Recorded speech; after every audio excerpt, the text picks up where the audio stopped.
Well, hello, that's me again. It's the 1st of July, and we have some real serious things to discuss. And no, I'm not talking about something from Ukraine only, albeit it's omnipresent now. It's the topic which dominates pretty much all media, although it's being removed slightly on the kind of towards the back burner. So, but let me start with this very simple thing. If you take a look at this, what you see is called International Space Station.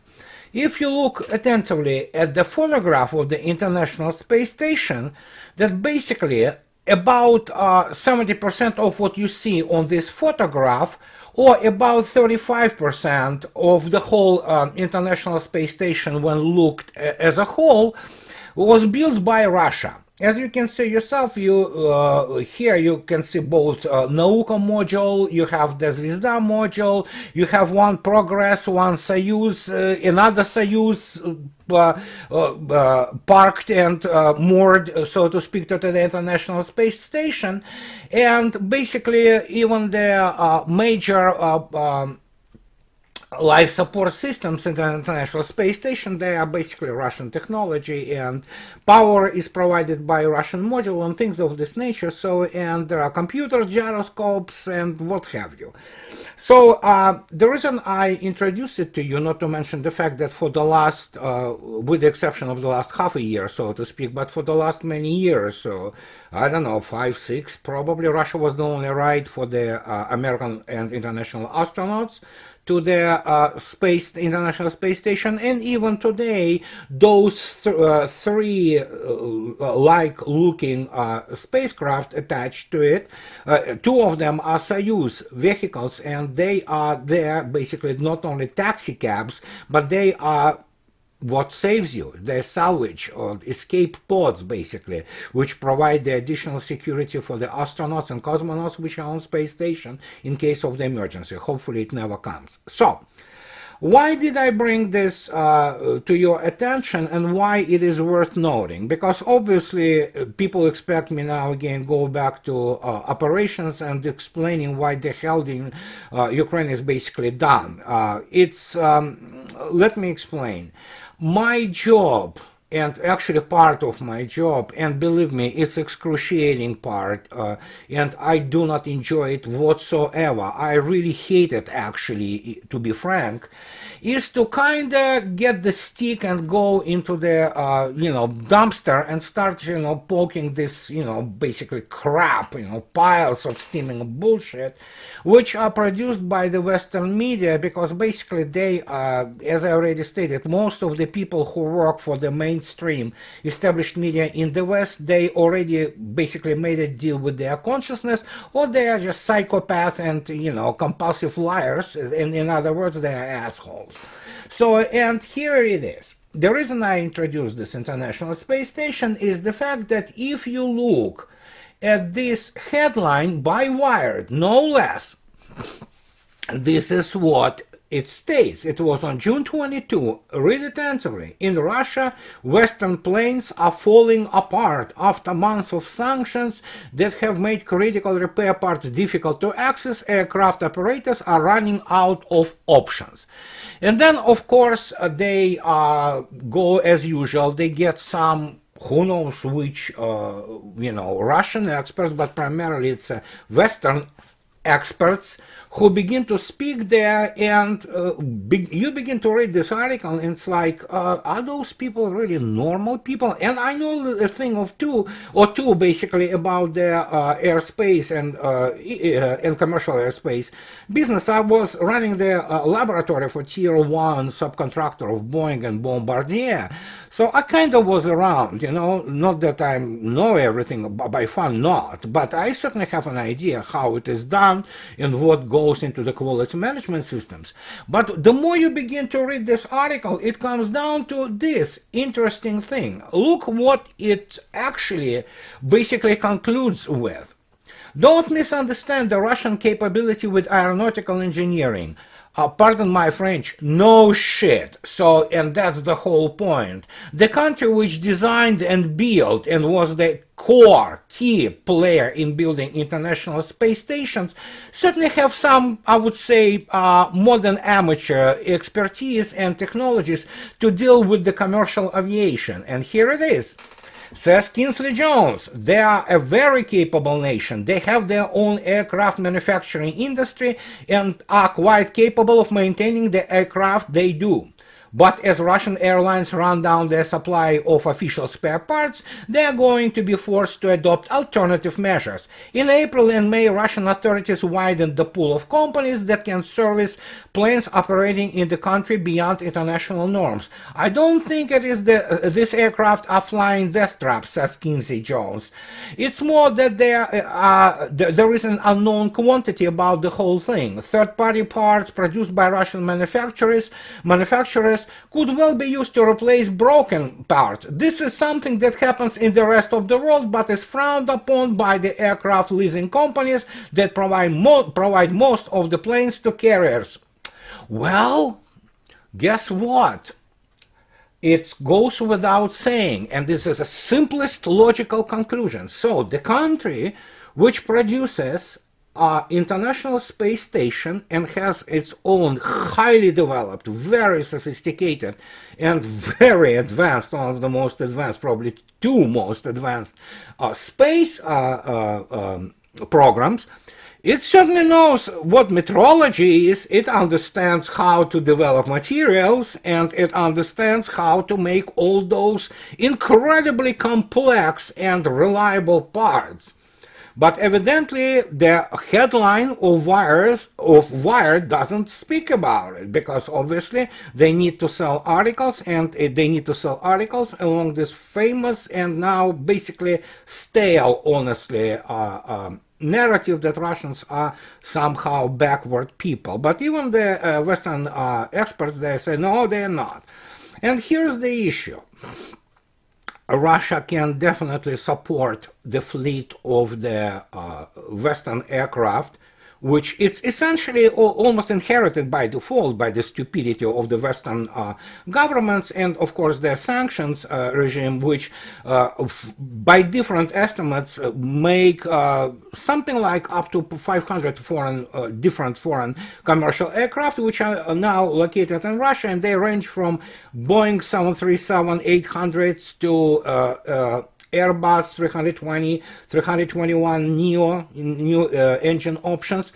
But considering the fact that Russia has a very, very advanced commercial airspace on its own, and it has a modern engine production facilities and technologies for basically commercial aircraft, this actually has to have occurred or have to occur to those people who write about it, that, well, there will be very few problems, I mean, not many problems for Russians to maintain those aircraft. And in this particular case, since the Iron Curtain has already pretty much descended on between West and Russia, then you know what, Russians have their own, so to speak, criteria, quality management systems. They are very similar to the QMs which are in the West, and Russians were operating within this environment and paradigm for a very long time, considering the fact that Boeing's largest office abroad was office in Moscow, which had about 1,200, engineers and designers working there. And the Russians participated in a huge way on developing of number of the Boeing aircraft, for example, including there was a huge work done on the wing, composite wing of Boeing 787. The Russians participated in design of the 747 cargo variants and a bunch of other things. So it's not like Russians don't understand what ASTM or any kind of requirements are. Russia and Soviet Union always had its own pretty magnificent commercial aerospace industry for a long time. And that brings us to this other issue. What you have, you can see here is the Tupolev 214. It's a different variation of the venerable Tupolev 204, And it's an excellent aircraft. It's pretty modern aircraft, and Russians already had their facilities and tooling to produce it. In other matter, they moved it from Ulyanovsk plant to Kazan plant, and that's where they already resumed the serial production of the plane, which everybody thought would fade away. But it's not. It's remarkable that this is a wonderful machine. It is basically a sort of Russian variant of Boeing 757, if you want this type of the analogy. And it's very advanced airplane. With the one exception, it has 3 crew members instead of 2, because it has the flight engineer in the cockpit, but it's also glass cockpit, and it's smart airplane. And when people say, "Oh, it's so out of style or fashion to have 3 people instead of 2 in the cockpit," well, ask people who flew, if you can, Boeing 737 MAX, those 350 plus who died because of the automation which was done, as they already stated, and designed by monkeys who were supervised by clowns. And this is a quote from Boeing internal communications. So, and it's an excellent plane. It also is powered by the PS90A engines. It's a high bypass turbofan, which is very close, I mean, within vicinity of the capability of the Pratt & Whitney 2000. And if you look at the IL-96, which flies Vladimir Putin all around the world, you will see 4 of those engines. They are excellent.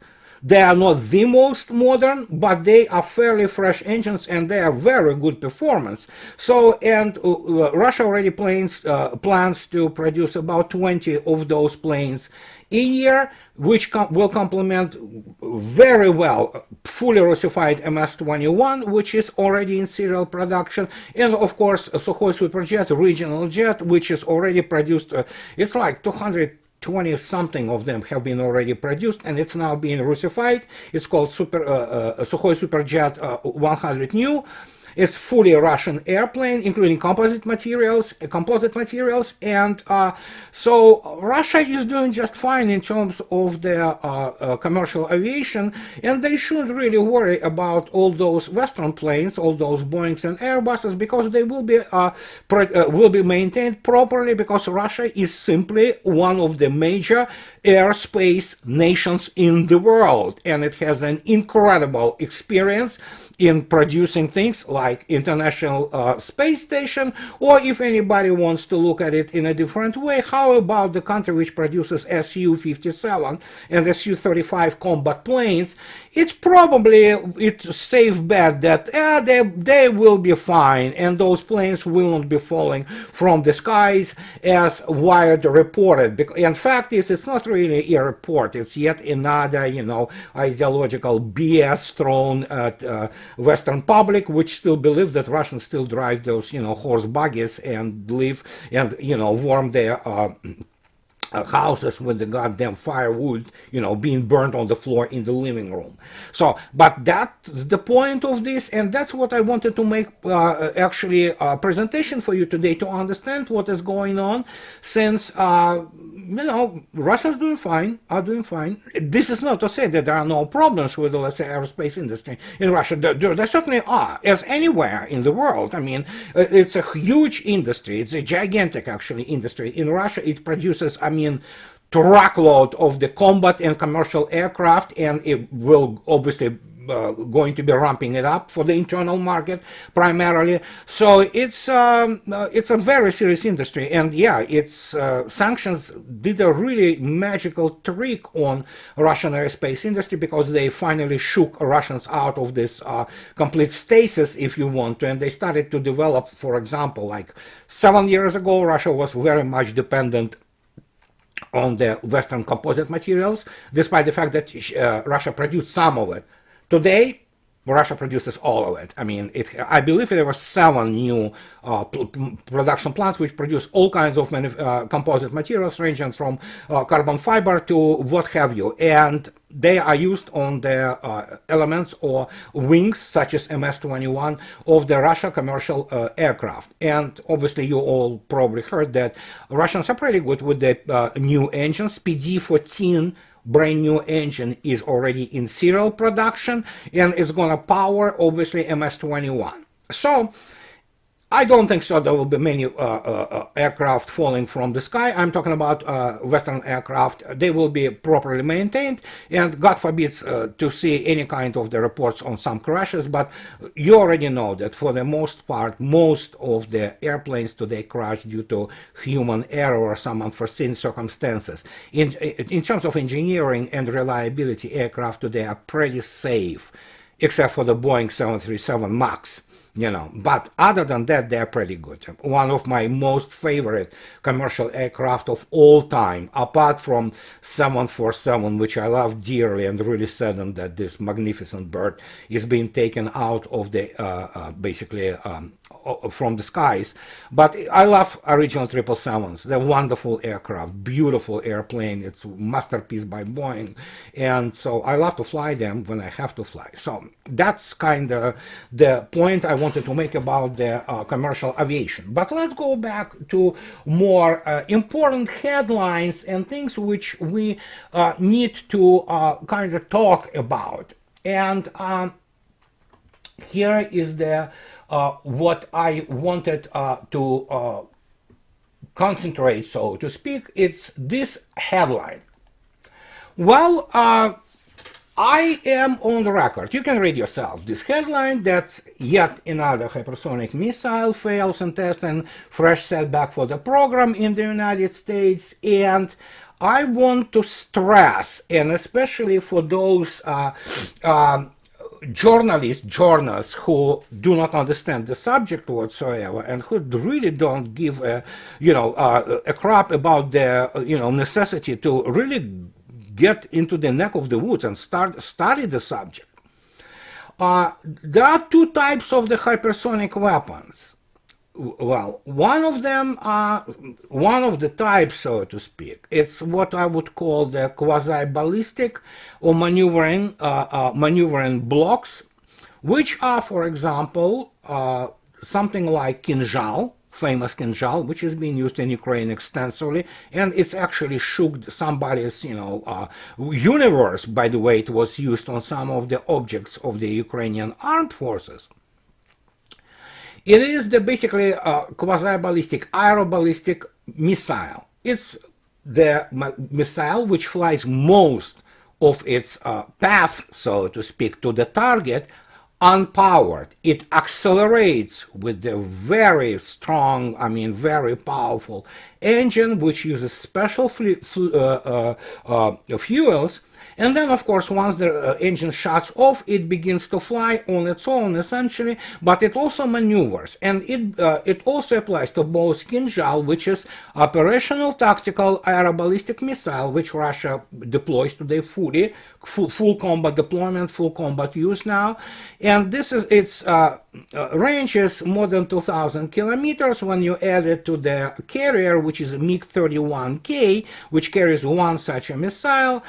You add 1,000 kilometers of this MiG-31 range, where it accelerates this missile before launch to approximately Mach 2.5.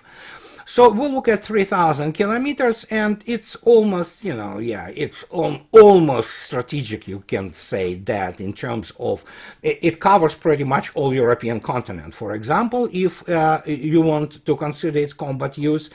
But that's one of such missile. Of course, the other such missile is, of course, Russian avant-garde maneuvering blocks. That one is fully strategic. It has the range in excess of 6,000 kilometers, and it flies on the top of the Russian ballistic missile Stilet.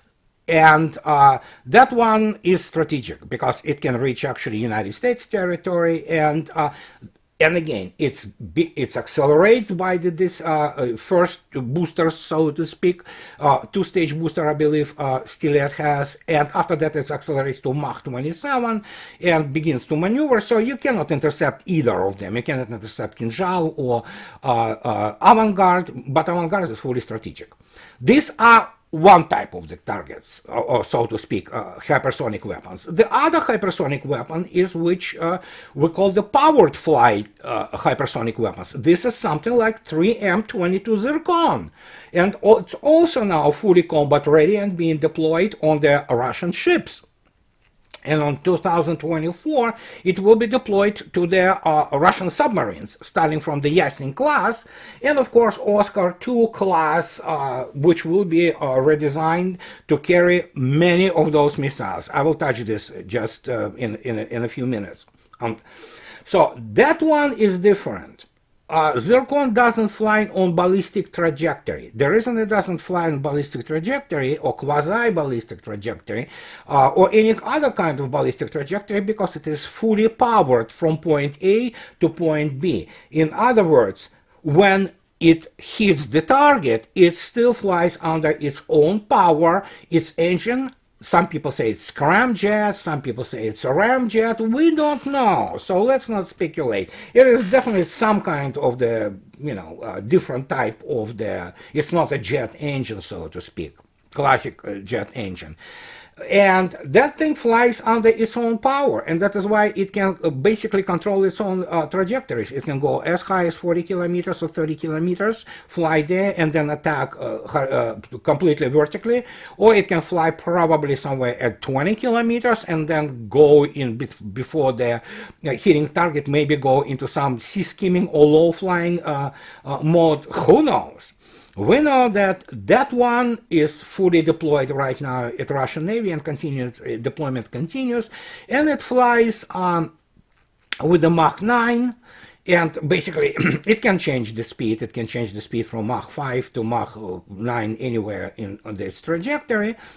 And its range is 1,500 kilometers. And at least that's what's officially stated by the Russian Defense Ministry and commanding officer of the Admiral Gorshkov class frigate, the Admiral Gorshkov itself, which was the test platforms for Zircon and which is now fully deploying those missiles on its board. So, and that is the thing. And people still in the United States, they kind of obfuscate this, and they continue to speak about this. Oh yeah, we have this, hypersonic program, and it should be, the what it called now is conventional prompt strike, CPS. Well, CPS is nothing more that basically the derivative, or if you wanted, the bastard child of the conventional prompt global strike, which was the wet dream of the Pentagon for many years. And the idea was that you can stick some kind of the maneuvering block on the top of the ballistic missile, and if you define, for example, your ballistic missile somewhere in the United States, and then you have some jerks from, whatever, terrorists, Al-Qaeda, somewhere in Afghanistan, you have the targeting, and you understand that you have a very short time to respond to it. So, okay, here it is. Your 25 minutes of flight, you accelerate this damn flying block, conventional block, not nuclear, by using ballistic, intercontinental ballistic missile, and that thing flies and hits the Osama bin Laden 2.0 somewhere, and you're done. Good, The problem, of course, was Russians saying, how do we know that you're not shooting the actual intercontinental ballistic missile, which carries the, multiple independent re-entry vehicles with, 500 kilotons each? Yeah, go figure. You gonna call us? So there you go. I mean, so the thing basically eventually died out, but obviously they still dream to create some kind of this, which is the conventional prompt strike. It should be, it's something like the distance of 2,000, they say, kilometers, and it should create and it should be using the gliders, the same like Avangard, but on a much shorter distance. And this one obviously is the idea that place it somewhere in Europe and threaten Moscow and places like this. So it's all about hitting Russia. It has nothing to do with the terrorists. Nobody buys this bullshit. But of course this latest failure is a good indicator of the huge difficulties the United States has with developing all kinds of cruise missiles. And remember, United States never had genuine supersonic anti-shipping or land attack missiles. Never. They tried, they failed, because it turned out to be, worth the gold in its own weight. And it was very expensive. It was highly unreliable. Obviously, Russians always had, for the last 50 years, high supersonic anti-shipping and land attack missiles, be them famous P-700, Granite, which was carried by the Oscar-class submarines, or be that P-800 Onyx, which is being used, everywhere. And pretty much, if you look on all modern Russian missiles, they're all high supersonic or fully hypersonic, like Zircon and Kinzhal. So, in this case, United States is lagging dramatically. But what is interesting, while lagging dramatically and failing time after time for years with this, make no mistake, as this Congressional Research Service reports, get this. As Under Secretary Griffin highlighted his concerns about the potential, get this, potential gap between US and Chinese hypersonic programs in the testimony early in 2018, he also noted in a press interview in July 2018 that the United States has been and will remain the world leader in this research area. To maintain the edge, he noted the United States would increase its investment in the research and prototyping of the hypersonic weapons. I don't know how you call this. I really don't know. It's like, I'm going to Mike Tyson and saying, you know what, I'm going to kick your ass. So he knocks me out. I get up after half an hour, and they say, hey, you see how I kick your ass?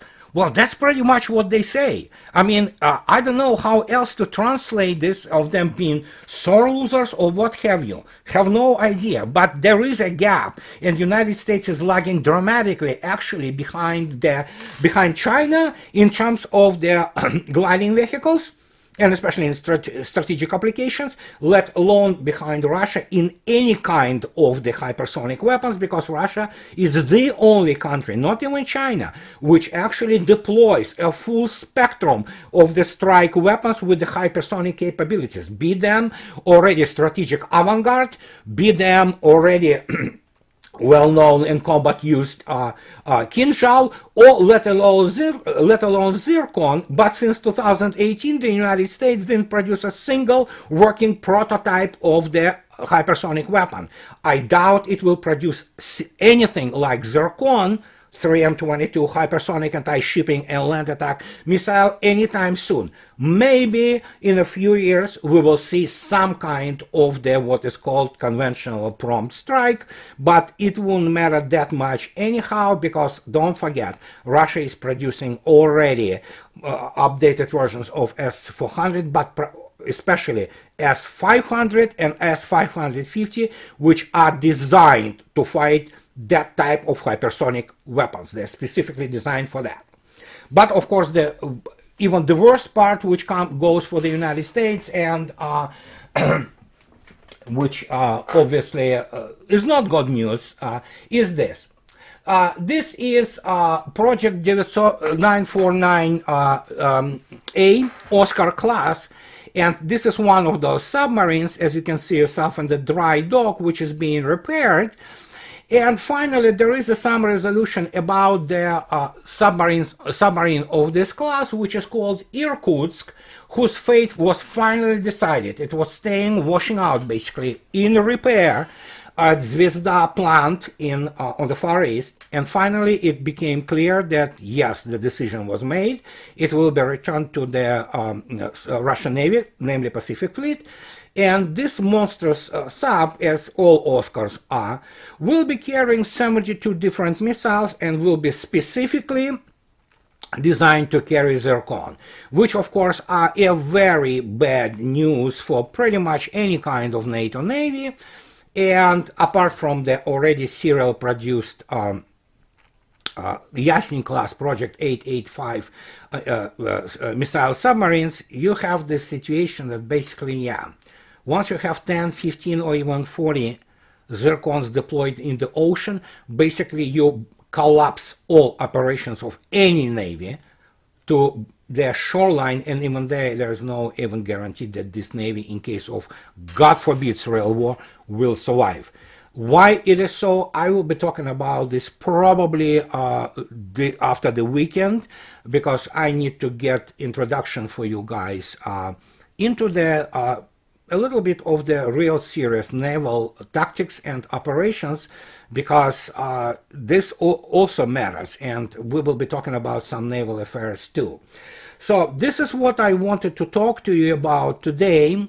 And as always, I express my profound gratitude to my patrons who support me and allow me to produce my videos. This is what I'm doing now, basically, primarily doing my blog and videos, and doing and writing.